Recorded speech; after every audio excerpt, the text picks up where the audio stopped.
tout petit peu, elle sera beaucoup économique, un petit peu politique, vous l'avez compris. Voilà. Sur les conséquences des élections en France, commençons d'abord par l'économie. Alors, les bourses européennes sont principalement centrées sur des secteurs phares comme l'automobile et le luxe, mais l'automobile souffre puisque les automobiles que nous avons en Europe n'ont rien à voir avec les automobiles déversées par les Chinois qui sont principalement électriques. Et le luxe souffle aussi un peu après un très très beau parcours du fait de la fatigue des consommateurs chinois. Enfin, c'est pas une fatigue de consommateurs, c'est le fait qu'il y a non pas une récession, mais en tout cas un ralentissement très important en Chine depuis plusieurs années. Et donc, effectivement, l'export fonctionne moins bien pour nos grandes sociétés de luxe. Et par contre, on a une bourse américaine qui est drivée par la technologie, un secteur qui est malheureusement peu représenté dans les indices européens. Et il se trouve que c'est la tech qui a tiré les indices avec des champions comme Nvidia. Euh, voilà, Nvidia qui est l'illustration écrasante de l'écrasante domination de la bourse américaine et du fossé entre la bourse américaine et les bourses européennes, parce qu'on a effectivement des parcours là-bas qui sont incroyables. Un fossé qui atteint des niveaux records. Pour vous donner une idée, une action en bourse est souvent drivé par un paramètre qui s'appelle le PER, PER, Price Earning Ratio, qui est le prix de l'action par rapport à ce qu'elle rapporte régulièrement. Si on voulait faire un équivalent, eh bien, on prendrait comme équivalent une location d'appartement. Il y a des locations d'appartements qui rapportent du 5% par an, d'autres du 3%, d'autres du 2,5%. Et effectivement, aujourd'hui, le price earning ratio de l'indice européen, l'indice stock 600, c'est 15, contre 26 pour le Standard & Poor's, et on n'est même pas encore sur le Nasdaq. Donc ça veut dire quoi? Ça veut dire que les actions américaines euh, coûtent plus cher, effectivement, mais pour autant, les Américains continuent à les acheter et le monde entier continue de les acheter. Voilà, donc il y a un écart, il y a une décote par rapport à l'Europe qui est de l'ordre de 40%. C'est-à-dire que l'Europe est 40% plus bas en termes de valorisation que ne le sont les sociétés américaines, ce qui est énorme. Il se trouve qu'on va parler un petit peu de croissance. Et la croissance en Europe, elle continue à patiner. On espère atteindre le chiffre de 1% pour 2024. Donc, on peut se poser la question, faut-il jouer l'Europe économiquement, hein, ça c'est la première partie de cet exposé. Eh bien, depuis des années, on se pose cette question et avec une telle décote, on pourrait se dire que les actions européennes sont une opportunité criante d'achat. Les pros disent non, pour la simple et bonne raison que la décote va continuer à persister, car l'Europe doit repenser son business model. On a des entreprises qui sont de bonne qualité, des très très belles entreprises. Croyez-moi, je serais fou de joie de détenir 0,1% de n'importe quelle entreprise du CAC 40 ou même d'Europe. Mais pour autant, quand on les compare aux sociétés américaines, il y a là-bas beaucoup plus de dynamisme. Alors, il y a des causes, hein.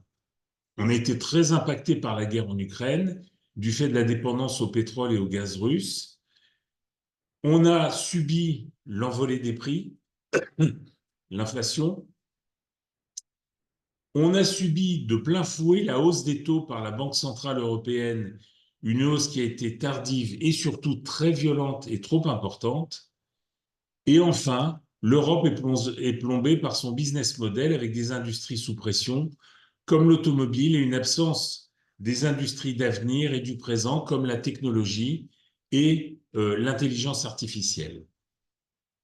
Alors, les symboles de cette crise en Europe, rapidement, l'Allemagne, un climat des affaires qui n'en finit pas de se détériorer, une croissance, on cite souvent l'Allemagne, mais actuellement, la France va plus vite que l'Allemagne, a une forme de croissance supérieure. L'Allemagne est proche de zéro pour 2024.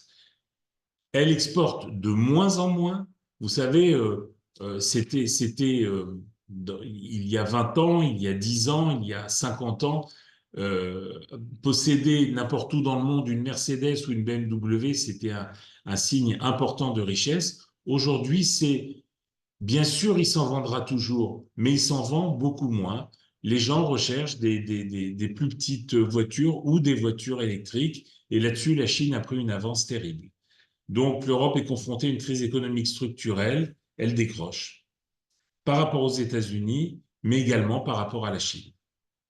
Et dans de nombreux secteurs comme l'intelligence artificielle ou les semi-conducteurs, je vous parlais de Nvidia tout à l'heure, la Chine et les États-Unis font mordre la poussière à l'Europe, donc on n'est pas très bien de ce côté-là. La zone euro et les États-Unis avaient le même PIB en 2008. Aujourd'hui, les États-Unis, donc 15 ans plus tard, nous dépassent de 75%. C'est énormissime. Dernier exemple, Volkswagen, qui est le premier constructeur européen qui envisage de fermer des usines sur le sol allemand et veut procéder à des licenciements secs pour faire face à une situation extrêmement tendue. Croyez-moi, c'est la première fois de son histoire. Maintenant, en politique. En politique, eh bien, on a eu le problème en France. Alors, heureusement, on a eu les Jeux Olympiques, mais enfin, en attendant, Macron a cherché son Premier ministre. C'est fait. Il manque maintenant le gouvernement et on saura dans quelques heures ou dans quelques jours quelle sera la nouvelle politique, puisque c'est bien évidemment quand on connaîtra les ministres affectés poste par poste, et il y en a certains qui me semblent absolument importants et vitaux, comme le ministre de l'Intérieur en France, ça me semble important. L'économie me semble important également, mais tout est important. Voilà. Euh, Quel que soit le gouvernement, il aura affronté une réalité économique difficile mais incontournable. C'est un écart de croissance et de productivité entre la France et ses principaux concurrents, évidemment les États-Unis, avec un écart qui ne cesse de se creuser et pas à notre avantage. Alors, évidemment, on a des populistes, on a des dogmatiques qui focalisent leur discours sur l'écart de revenus entre les Français les plus pauvres et les Français les plus riches. Le but n'est pas de faire un discours politique ce matin, c'est juste de faire un état des lieux. Mais dans un pays où les prélèvements obligatoires figurent parmi les plus hauts du monde, imposer toujours plus devient rapidement contre-productif. Et malheureusement, c'est ce qui nous tend au nez. Trop d'impôts tue l'impôt. C'est une phrase de Chirac.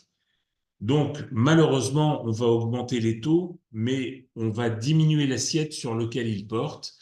Les riches, malheureusement, quitteront le pays, ça a commencé, d'autant que l'état de nos services publics, les écoles, les hôpitaux, les universités, la sécurité ne justifie plus du tout de rester en France. La France était un exemple, était un pays extraordinaire. Je l'aime toujours, vous l'aimez sûrement toujours, mais il faut quand même constater une dépréciation. On s'en est rendu compte avec le Covid qu'on avait un problème dans nos hôpitaux. On se rend compte qu'on a un problème dans nos universités. On a un problème de sécurité qui est évident, qui est criant. Voilà, autrefois, la qualité de ces services pouvait justifier une imposition élevée et une petite hausse de prélèvement pouvait passer comme acceptable compte tenu des contreparties reçues par tous nos concitoyens. Mais ça, c'était avant. Alors, le véritable problème n'est pas forcément dans le partage des richesses, mais dans la faiblesse des richesses à partager, puisqu'on a moins de croissance et qu'on a, on a beaucoup importé. Petit à petit, on s'est désindustrialisé. Nous produisons moins par heure travaillée que nos concurrents, près de 10% de moins selon les données de l'OCDE. Le PIB, produit intérieur brut par habitant, en France, il est de 55 000 $ contre 74 000 $ aux États-Unis. Donc, on est 35% au-dessous. Je voudrais simplement indiquer, là, je vais m'engager, que la réforme des retraites permet de garder une population active plus nombreuse et produire plus. On ne peut pas, dans le même temps, commencer à travailler plus tard, finir plus tôt et vivre plus longtemps et équilibrer ce régime. Donc, comme on ne peut pas augmenter les taux de cotisation qui sont très élevés dans le pays et qu'on peut difficilement baisser par rapport à des gens qui ont cotisé toute leur vie le niveau de leur retraite, c'est bien évidemment sur l'âge qu'on peut jouer. Et effectivement, aujourd'hui, quand on a 65 ans, on est effectivement un peu plus en forme qu'il y a 20 ans, 30 ans ou 40 ans. Donc, clairement, cette réforme des retraites me semble, là je m'avance, absolument nécessaire. De la même manière, il y a eu des choses qui ont été faites par la Macronie, comme la flat tax et la baisse de la fiscalité sur les outils de production, qui a beaucoup aidé. S'il n'y avait pas eu ça, où en serions-nous aujourd'hui? Alors, plutôt que de penser augmenter les impôts, la réflexion devrait être comment diminuer le coût réel du travail et économiquement et socialement pertinent quand une entreprise souhaite augmenter un salarié de 1 000 euros, ça lui coûte 2 000 euros. Donc, c'est quand même extrêmement difficile d'augmenter aujourd'hui, que ce soit les charges sociales ou que ce soit les impôts. Donc, bien évidemment, il faudrait une meilleure croissance, il faudrait une meilleure productivité pour augmenter le pouvoir d'achat, mais collecter plus d'impôts sans relever les taux de prélèvement parce qu'on augmente cette fois la taille de l'assiette. Et malheureusement, alors ça, j'ai écrit ça il y a quelques jours, j'ai dit attention à ne pas céder à la facilité en nommant un Premier ministre et un gouvernement qui ne connaît que la hausse du taux d'imposition et la hausse de la dette pour équilibrer son budget. Malheureusement, pour le prochain gouvernement, en cadeau de bienvenue, il y a quand même mieux. Le prochain locataire de Matignon et surtout de Bercy va faire une grimace en découvrant les dossiers et notamment les comptes publics qui risquent un nouveau dérapage cette année. Vous savez qu'on a la possibilité de dépasser de 3% les rentrées fiscales par rapport les sorties par rapport aux rentrées fiscales. Donc, on peut encaisser 100 dans l'année et dépenser 103. Ça augmente le déficit de 3% par an. On pensait qu'on était à 5,1. Bercy vient de réaliser qu'on est à 5,6. Donc, c'est extrêmement difficile. Qui tire la sonnette d'alarme? Ben, c'est Bercy, qui découvre, en devenant démissionnaire, qu'il s'inquiète des finances publiques. Je crois surtout qu'il y a une gabegie permanente pour tenter de satisfaire les électeurs qui n'étaient tout de même pas satisfaits et en cause l'absence totale de mesures pour réduire le déficit public, puisqu'on ne peut pas systématiquement augmenter les charges, augmenter les impôts. Il faudrait quand même se poser la question de la baisse de ce déficit public. Année après année, on a sorti le chéquier à chaque occasion et on a dépensé sans compter. Je le dis en quelques secondes, pour le Covid, la France est le pays qui a le plus aidé dans le monde. Ça n'a pas été le cas aux États-Unis, ça n'a pas été le cas en Israël. Les gens ont vraiment beaucoup souffert. En France, tant les particuliers que les indépendants que les entreprises ont eu des aides de l'État. Voilà. C'était peut-être facile parce qu'à cette époque-là, on avait ce qu'on appelait l'argent magique. L'argent magique, c'est quoi? C'est qu'on pouvait emprunter avec des taux soit à zéro, ce qui fait que ça ne coûtait rien, soit des taux négatifs. Ne me demandez pas de vous expliquer, c'est un truc incroyable. C'est-à-dire qu'on emprunte 1 milliard d'euros, mais on va rembourser moins. Je ne sais pas comment les gens ont pu, ou les organismes ou les pays ont pu nous prêter de l'argent, mais toujours est-il qu'il y a eu une époque où on a eu des taux négatifs. Ça n'est plus le cas aujourd'hui. Voilà, les taux ont remonté, vous connaissez la suite de l'histoire. Dépenses incontrôlées, dérapage du déficit, poids de la dette dans le budget, et de plus en plus gênant du fait de la hausse des taux. Donc, maintenant, on a un problème qui est important, c'est qu'on est dans le collimateur de l'Europe. Et on est placé en procédure pour déficit excessif par la Commission européenne depuis juin 2024.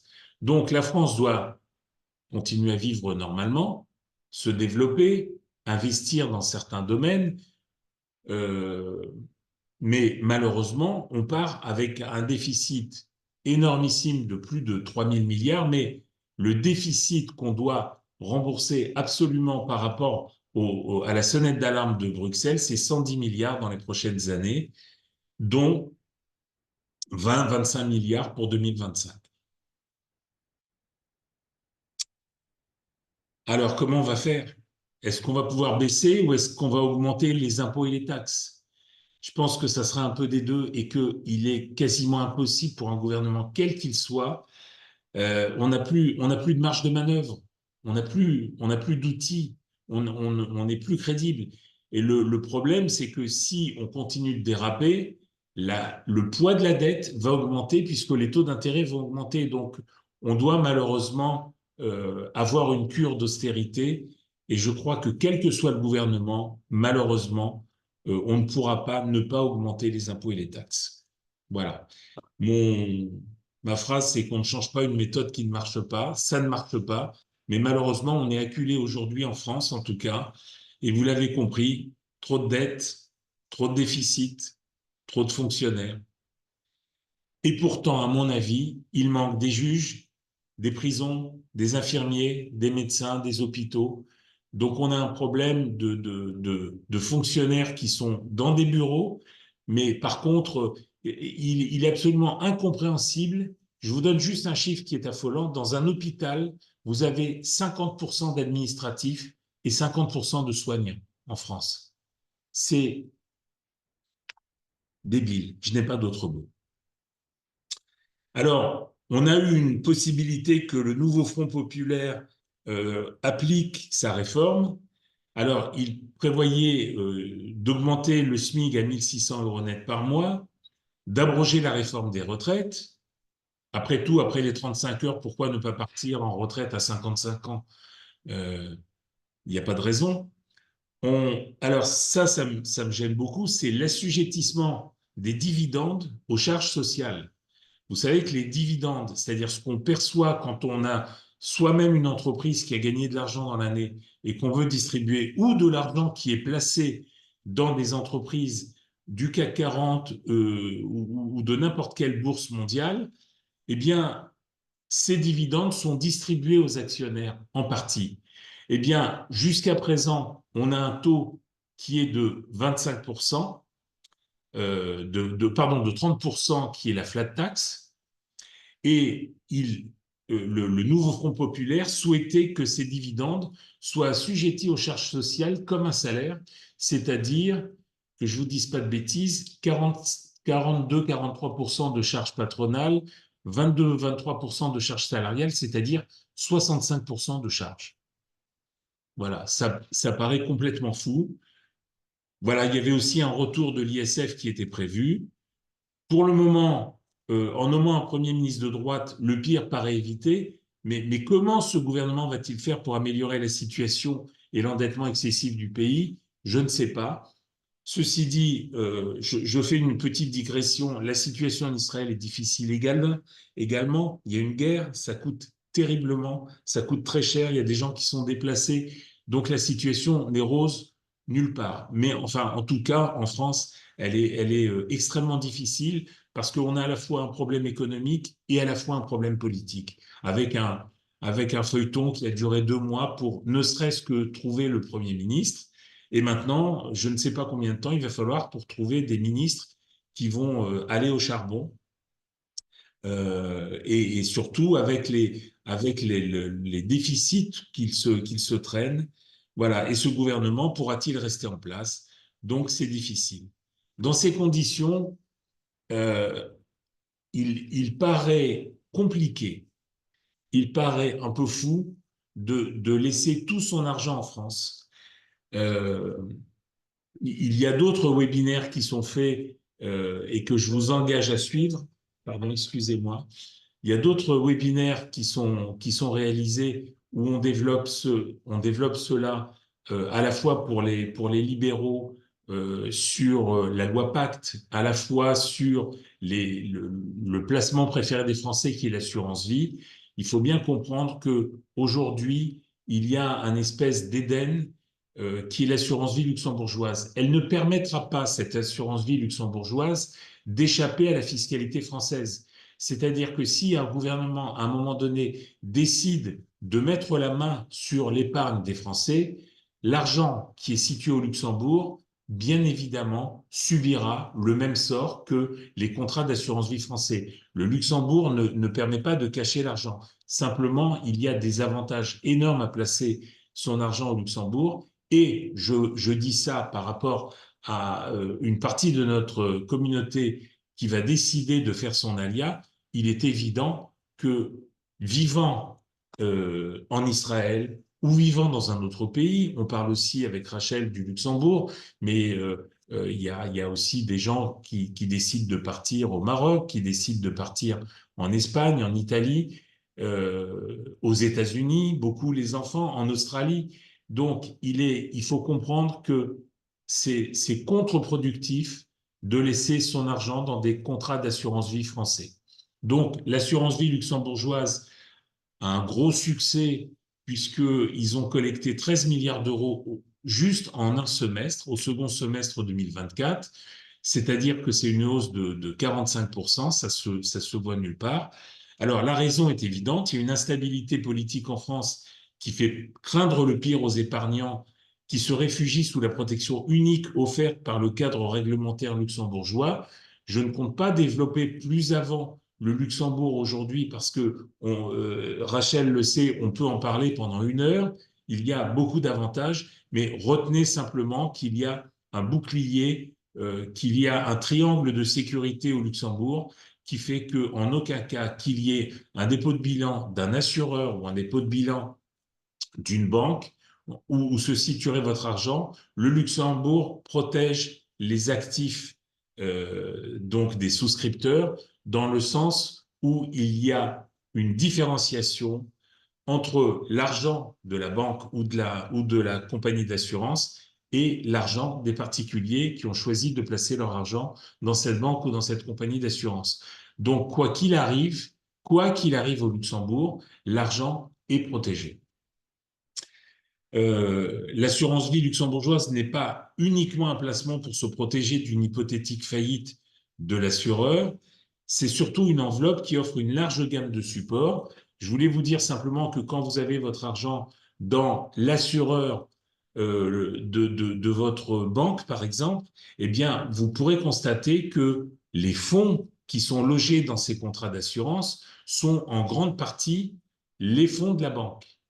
Donc, on n'a pas, ils sont pas forcément mauvais, mais en tout cas, on ne peut pas, nul ne peut, compagnie d'assurance ou banque, dire que compte tenu de tous les placements qu'il y a dans le monde, que ce soit des actions en large cap, en small cap, en Europe, aux États-Unis, dans les pays émergents, en Australie, que ce soit en obligations européennes, américaines, japonaises, que ce soit en matières premières, que ce soit en immobilier, personne, je dis bien personne, aucun organisme ne peut dire quoi qu'on fasse, je suis le meilleur dans tout. Donc, depuis quelques années, fleurissent des contrats d'assurance vie plus ouverts, avec beaucoup plus de fonds et beaucoup plus de choix, et surtout beaucoup plus de gestionnaires. Dans les très bons contrats d'assurance franco-français, on peut aller jusqu'à 1500, 2000 fonds, ce qui est un grand choix. Il faut savoir qu'au Luxembourg, on peut acheter ce qu'on veut dans le monde, c'est-à-dire que le choix est illimité, ne serait-ce qu'en OPCVM, on en a à peu près 65 à 70 000. Donc, quand on identifie un secteur qui est bon ou un gestionnaire qui est bon dans le monde, au Luxembourg, il suffit simplement de dire à son gestionnaire, je veux l'acheter. Donc, on a une gamme de supports qui est la plus large possible, puisque aucun placement de qualité ne peut échapper lorsqu'il est logé dans une enveloppe luxembourgeoise. J'espère avoir fait un tour d'horizon. Je ne veux pas insister plus que ça sur le Luxembourg. Je suis maintenant complètement ouvert à vos questions.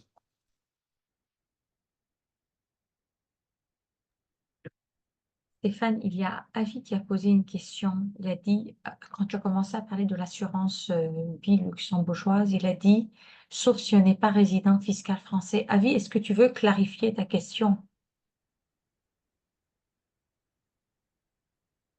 Je sais pas si Avis, il faut. Alors maintenant, il faut ouvrir vos micros. Ouvrez vos micros, c'est en bas à gauche de l'écran. Parce que, en fait, je pense savoir ce qu'il veut dire. C'est que quand tu as parlé de l'assurance vie luxembourgeoise, cela implique en fait que la personne est résidente fiscale française. C'est bien ça? Pas du tout. Ça, Ah, c'est peut-être l'idée que l'idée d'avis. L'assurance vie luxembourgeoise permet à beaucoup de pays, dans beaucoup de pays, de pouvoir souscrire un contrat d'assurance vie luxembourgeoise. Ils se sont un peu plus fermés, attention, parce que compte tenu de ce qui se passe, il y a des mouvements politiques qui font que Israël n'est pas forcément en odeur de sainteté. Il y a notamment, j'ai un très gros client sur Dubaï, plusieurs millions d'euros, évidemment, qui a son argent au Luxembourg, mais il se trouve que depuis quelque temps, les Émiratis qui n'ont pas joué le jeu, les banques n'ont pas joué le jeu de la transparence, et aujourd'hui, on ne trouve plus de contrat d'assurance vie luxembourgeois pour des personnes résidant à Dubaï ou à Abu Dhabi. Donc, effectivement, mais que ce soit Israël, la France, la Belgique, l'Espagne, l'Europe, on n'a aucun problème. On a un problème sur les Américains, les résidents fiscaux américains, parce que les Américains ont mis en place un mécanisme qui s'appelle le FATCA, et qui est extrêmement compliqué, et donc les Luxembourgeois n'ont pas envie de s'embêter avec des obligations déclaratives hyper importantes qu'ont mis en place les Américains pour les ressortissants américains. Et c'est très gênant parce que, évidemment, si on est américain et qu'on réside aux États-Unis, c'est le cas, mais c'est également le cas pour des personnes qui seraient nées aux États-Unis et même qui vivraient en France ou en Israël. Donc, dès qu'on est résident fiscal américain, on doit payer ses impôts aux États-Unis en plus du pays où on réside. Voilà. Mais on n'a pas de problème pour les Français, pour les Américains, pour à peu près tous les Européens pour loger l'argent au Luxembourg. Avi, est-ce que ça a répondu à ta question? Je ne sais pas s'ils nous entendent parce que tu sais, je vois qu'il y a des problèmes de connexion. Il rentre et il ressort. Alors, de toute façon, je pense que ta réponse était très complète, Stéphane. Tanguy, vous avez une question? Ouais, donc voilà, il nous a écrit la réponse. Tanguy, est-ce que vous avez une question pour Stéphane, pour les sujets qu'il a abordés? Tout était clair ce matin? Jérôme, Yves, Sabrina ou alors Olivier, est-ce que vous avez une question pour Stéphane?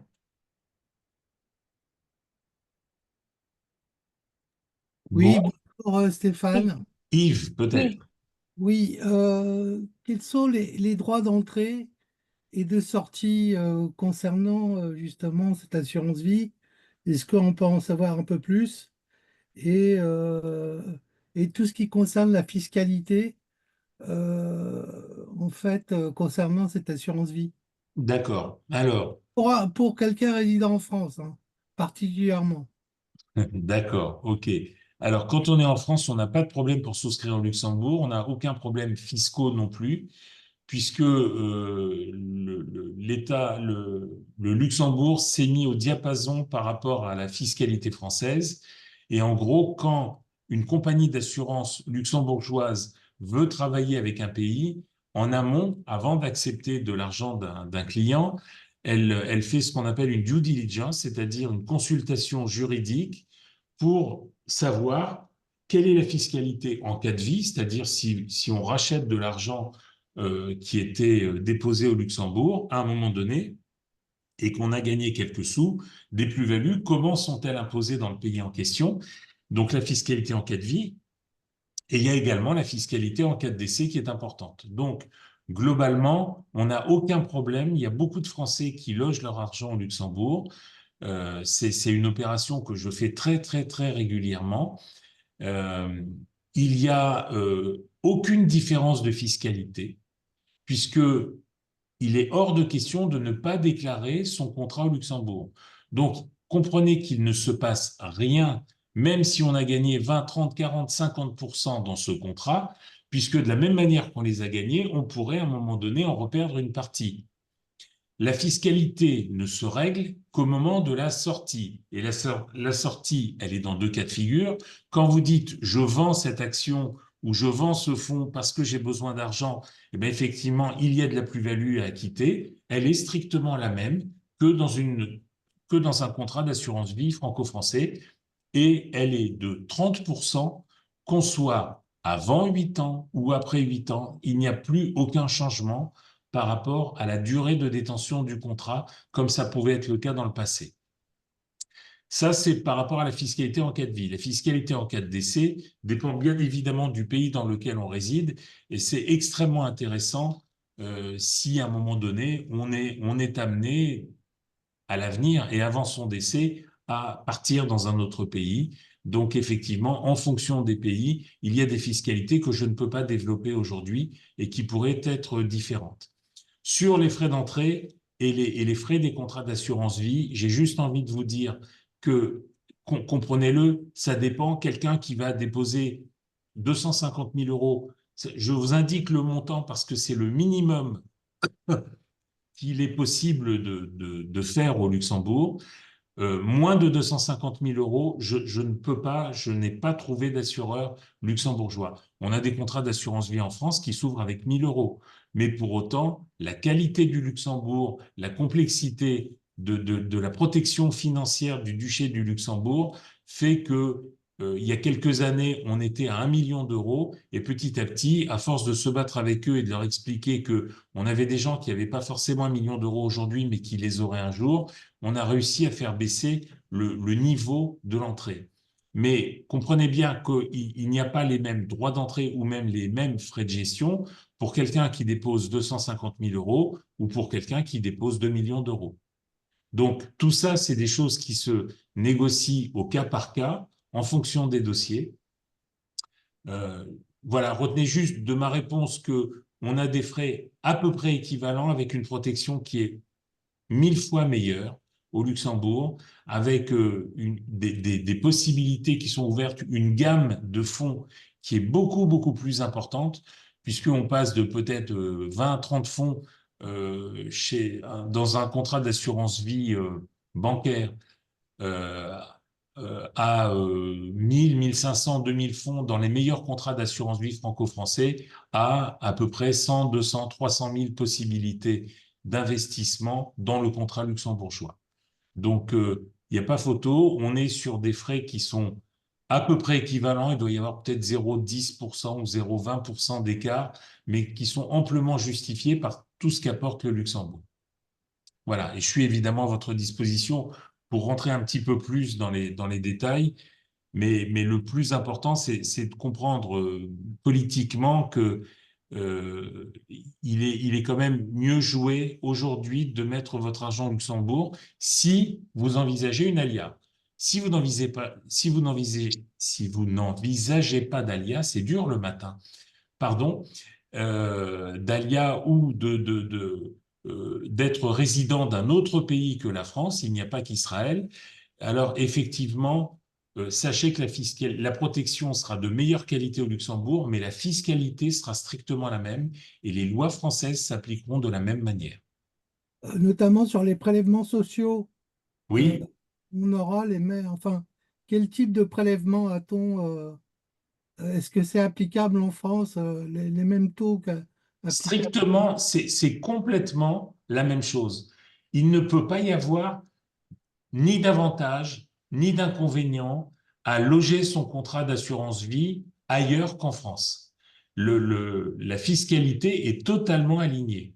Donc, si vous voulez que je rentre un petit peu plus dans les détails, vous avez une fiscalité de 30%, non pas sur vos retraits, mais sur la partie de votre retrait qui représente une plus-value. Donc, je vous donne un exemple. Vous avez mis, je fais ça avec un chiffre simple, 1 million d'euros. Ce million d'euros a gagné 5%, a gagné 50 000 euros. Vous décidez de les retirer, vous ne payez pas de fiscalité sur les 50 000 euros. Parce que sur les 50 000 euros, il y a une partie de capital que vous reprenez et une partie d'intérêt. Donc, globalement, si je vous le fais rapidement, vous aurez 19 vingtièmes 50 000 euros divisé par 20, il va y avoir 47 500 euros de capital que vous reprenez sur lequel vous ne payerez aucune fiscalité et 2 500 euros de plus-value qui ont été gagnés donc au prorata. Et sur ces 2 500 euros, vous aurez une fiscalité de 30%, tout incluse. Et si on veut décomposer ces 30%, il y a 12,8% aujourd'hui de fiscalité, d'impôts, et 17,2% de prélèvements sociaux. La somme des deux faisant 30%. Est-ce que Oui, c'est... Yves. Est-ce que c'est clair, Yves? Oui, oui, c'est clair. Par contre, aussi, excusez-moi, j'ai d'autres questions. Est-ce qu'il y a une obligation des déclarations au fisc français? Alors, vous faites ce que vous voulez, mais en ce qui me concerne, oui, c'est pas En moi qui fais votre automatique, en déclaration, mais automatique. je vous indique qu'il faut le faire. Parce que c'est la seule différence. L'État français ne peut pas savoir que vous avez de l'argent au Luxembourg. Donc, vous devez simplement lui indiquer, ça ne provoque aucun impôt de le déclarer, mais ne pas le déclarer. Et si jamais il tombe sur votre contrat, c'est passible d'une amende parce que vous avez caché des liquidités à l'État français. Donc, tant que vous êtes résident fiscal français, il est évident que vous avez une obligation de déclaration. Voilà, il y a certaines personnes qui décident de ne pas le déclarer, mais franchement, ça n'apporte rien. Ça n'apporte strictement rien. Parce que imaginez-vous qu'à un moment donné, il y a un décès, que vos bénéficiaires décident de récupérer ces capitaux, ce qui est tout à fait normal, que ce soit un conjoint, des enfants, des petits-enfants, on va leur demander des documents qui seront visés par le fisc français. Et donc, ne pas le déclarer, c'est subir des amendes en plus de la fiscalité normale, ce qui est ridicule. Pour le moment, la fiscalité de l'assurance vie reste extrêmement raisonnable. Bonjour. Bonjour, Bonjour, Sabrina. Sabrina. Oui, Je vous écoute. donc merci pour cet éclairage. Il y a une question que je voudrais poser, c'est à savoir dans les enveloppes d'assurance vie au Luxembourg, est-ce qu'il peut y avoir des enveloppes et des avoirs qui soient sécurisés? Parce qu'en fait, j'ai entendu dire qu'au Luxembourg, effectivement, on agissait beaucoup en actions risquées plutôt. Donc c'est ma question. Nous avons strictement les mêmes contrats qu'en France, à une exception près, le fonds en euros, des contrats d'assurance vie franco-français, qui est ni plus ni moins que mon ennemi depuis une quinzaine d'années. C'est-à-dire que globalement, vous avez dans les fonds euros des compagnies d'assurance, vous avez des obligations d'État principalement pour à peu près 90-95% de ces fonds euros. Donc, vous prêtez de l'argent à des États qui sont, et il n'y a pas que la France, en déficit permanent. Pour vous donner une idée, en 2011, il y a 13 ans, il y a eu une crise importante en Europe par rapport, si vous vous souvenez, à la Grèce. La Grèce ne pouvait pas rembourser ses dettes. Eh bien, nous avons effacé les dettes de la Grèce. Et dans les contrats d'assurance vie franco-français, il y avait à peu près 1 à 2% d'emprunts grecs. Vous ne l'avez pas su parce que c'était 1 ou 2% et que ça ne s'est pas vu. Donc, ils n'ont jamais remboursé, on a effacé la dette, on a considéré qu'on avait tout perdu, mais si jamais il y avait demain un problème avec un État plus grand comme la France ou encore plus endetté que la France, on a l'Italie, qui est un pays que j'adore également, mais qui financièrement est actuellement en difficulté, ça ferait du bruit dans les contrats, dans les fonds en euros, des contrats d'assurance vie franco-français. Donc, je suis totalement opposé aux fonds en euros et nous avons des produits extrêmement sécurisés, même plus sécurisés à mon avis, dans les contrats d'assurance vie luxembourgeois. Actuellement, on a des... Alors, le problème des fonds en euros, c'est qu'on se traîne des obligations qu'on a achetées il y a 15 ans, il y a 20 ans, etc. Et donc, les fonds en euros rapportent à peu près, où on rapportait à la baisse jusqu'à 1,5%, et puis là, c'est remonté aux alentours de 2,5%. Mais sachez qu'aujourd'hui, on a des obligations entre 5 et 6% dans les contrats d'assurance vie luxembourgeois. Donc c'est, à mon avis, plus sécurisé parce que aller donner ou aller placer son argent sur quelque chose qui ne rapporte plus grand-chose et qui fait peu ou prou l'inflation, et pendant quelque temps, ça faisait moins que l'inflation, avec une sécurité qui maintenant est relative parce que les États ne sont pas au-dessus de tout le monde et qu'on ne peut pas en permanence faire n'importe quoi. L'État français en est à 3 300 ou 3 400 milliards de dettes. Oui, on peut se dire qu'ils rembourseront jamais, mais le problème, c'est que qui a prêté de l'argent à l'État français? C'est les particuliers à travers les fonds en euros des banques et des compagnies d'assurance. D'accord. Quand l'État, à l'époque, il y a 40 ans, 50 ans, rappelez-vous, il y avait de temps en temps, quand l'État avait besoin d'argent, il lançait un emprunt. J'ai en tête l'emprunt Pinet, etc. Il y a eu quelques éléments comme ça. On les souscrivait en direct. Maintenant, on ne peut plus le faire. On le fait, le monde s'est complexifié et on confie son argent à un assureur ou à un banquier qui va, pour sécuriser votre argent, acheter des obligations d'État. Mais moi, je considère aujourd'hui que ce n'est plus aussi sécurisé qu'à une certaine époque. Alors, je ne dis pas qu'il y aura un problème dans 6 mois ou dans 1 an, mais à échéance 8 ou 10 ans, il y aura un autre bug que la Grèce, un pays qui ne pourra pas rembourser. Et au niveau des clauses des bénéficiaires, est-ce que c'est le même principe? Est-ce qu'on peut nommer nos bénéficiaires? Tout pareil. Tout pareil. C'est-à-dire que vraiment, que ce soit en termes de fonctionnement, en termes de fiscalité, en termes de bénéficiaires, c'est comme si la compagnie d'assurance luxembourgeoise était installée en France. Elle s'est complètement mise au diapason des contrats français. La seule chose qu'il faut que, mais je ne l'ai pas développé ce matin parce que ce n'était pas forcément le but, c'était que en France, s'il y a un problème justement dans un fonds euro, Sabrina, ce dont je vous parlais, dans 8 ans, 10 ans, 12 ans, 15 ans, globalement, l'argent sera perdu et la compagnie d'assurance risque d'avoir des problèmes et peut déposer le bilan. Dans ces cas-là, il faut savoir qu'on a une garantie de 70 000 € sur les contrats franco-français. Donc, si on a 200, 300, 500 000 €, on est garanti en France sur 70 000 €. Au Luxembourg, on est garanti sur la totalité de la somme.